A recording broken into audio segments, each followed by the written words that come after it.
یەکێک لە نووسەرەکانی یاخود نووسەری لاوی پیرانشاری ئومێد هادیپور لە ئێستادا کە هۆگری زمانی کوردی و بابەتە دەروونناسیەکان زیاتر وەردەگێڕێ یاخود دەنووسێ و وەرگێڕانی بۆ یەکێک لە کتێبەکان کە ئەویش کتێبی قەلەڕەشەکان بەدشوم نین کە بەرهەمێکی نوێ و پێشکەش بە کتێبخانی کوردی کردووە.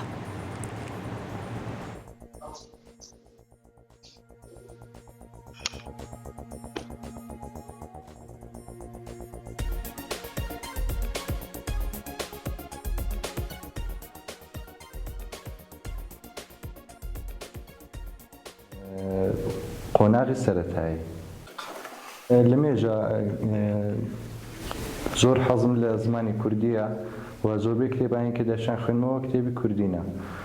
بابەتی ئەو چیرۆکەم زۆر پێ بابەتێکی تازە بوو، بابەتێکی نوێ بوو و هەر چۆنیشدا سەرەتای کتێبەکەدا لە پێشەکی وەرگێڕشدا ئاماژەم بەوەی کردووە کە مەبەستم لە وەرگێڕانی ئەو کتێبەی خزمەتێک بوو بەگەلەکەم. هەم ناوڕۆکی کتێبەکە هەم ئەوەی کە بمهێوێ شتێک کارێکی نوێ بکەم و هەرتووکیان بوون بۆی کە هاندەری من کە ئەو کارێک بکەم.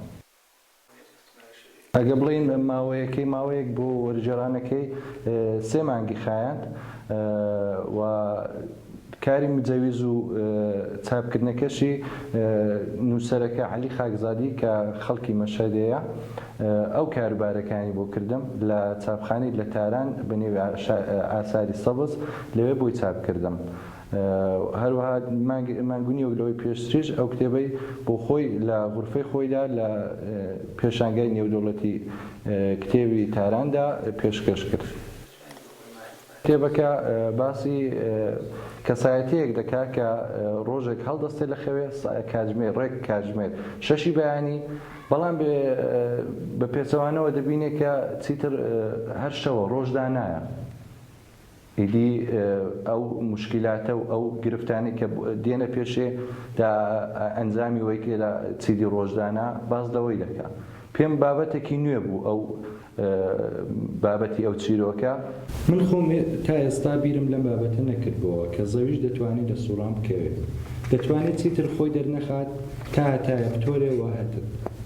لە سەرەتاوە کە ئەم کتێب خوێندەوە بیری وەرگێڕان لەسەر زمانی فارسی بۆ سەر زمانی کوردی هاتە ناو مێشکم.